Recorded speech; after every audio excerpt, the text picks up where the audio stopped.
কতটুকু কেমন করছে, কারণ চলে তো যেতে হবে, ভাই হয়তো আগে যাচ্ছে, আমরা কিছুদিন পরে আইপিএস থেকে আমাদের সকলকে যেতে হবে। তো এইগুলো চিন্তা চেতনা পুরো রাত মনে 2 ঘন্টা ঘুমাইতে পারি। যে আমি ডাকসাম থেকে রওনা দিচ্ছি 8:30 জানার মধ্যে পড়ে গেছি। তো জংশন ওখানে আপনার ওই রেলগেটের এখানে সমস্যা হয়েছে, এখানে মাটি উত্তোলন করে এখন প্রায় 2000-এর উপরে গাড়ি যাবো। তারপর আমি ভাঙে ভাঙে হাইটা অর্ধেক আসছি, হাইটা আর বাকি অর্ধেক দিতে আসছি। এর মধ্যে আব্বু কম না হলেও আমার 15-20 বার আমাকে ফোন দিয়েছে।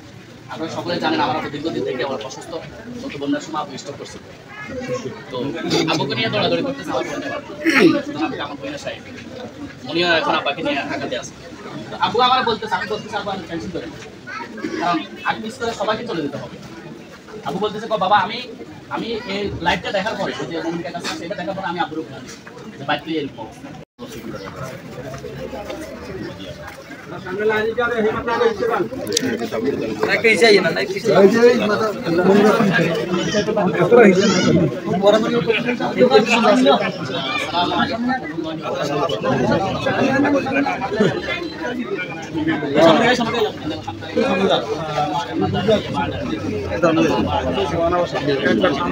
সামনে জায়গা আছে, আর সামনে জায়গা আছে তো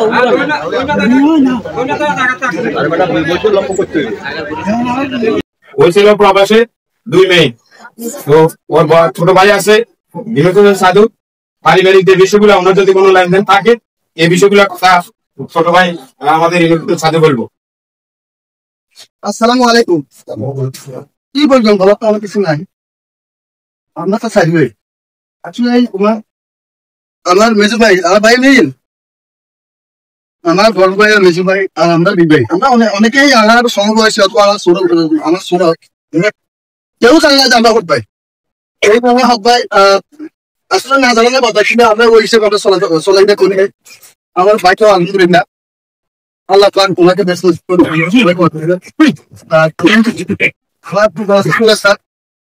আমার ভাই আমি অগ্রসর আছি। গীতগত ভাবে হয়তো 1000, 2000, 3000, 5000 লেনদেন থেকে থাকে। আমার যোগাযোগ করবে, আমি দিব না। আমার বাকি যা হলো সকালে কথা কইছে, আমার কাছে যাওয়ার কোনো অর্থ নাই। আমার লগে আমি যারা সরাসরি কথা, আমার বাতিজার সাথে আমি কথা বলি যে যাও পাইবেন ইনশাল্লাহ। আমি সম্মতি ক্রমে আমার বাড়িতে জানা পরিষ্কার ইনশাল্লাহ কোনো অসুবিধা নেই। আর পরও জানা যেটা এটা আমার ভাবিও জানে, বাতিজা জানে, সবাই জানে। এটাও আমরা ভাই কোনো ভাবে সফলতা থেকে সবাই আমার বড় ভাই কামালের জন্য দোয়া করবেন। আমরা সাইরি ভাই, আমার বড় ভাই আজকে দুনিয়া থেকে বিদায় নিয়ে গেছেন। আল্লাহ পাকে দুনিয়াতে পাঠাইছেন, আবার আল্লাহ পাক ডাক দিছেন, চলে গেছে। এখানে আমি হাই হুল্লাস কান্দাকাটি করি, কোনো লাভ হবে না। সর্বোচ্চ দোয়া করতে পারি আল্লাহ পাক ওনাকে বেহেশত নসিব করুক। আপনারা সবাই দোয়া করবেন আমার বড় ভাইয়ের জন্য, অবশ্যই মন থেকে দোয়া করবেন। আল্লাহ পাক যেন ওনার ভুল ত্রুটি সবগুলা ক্ষমা করে বেহেশত নসিব করে। সবাই দোয়া করবেন, সবাই ভালো থাকবেন। আল্লাহ হাফেজ, আসসালামু আলাইকুম।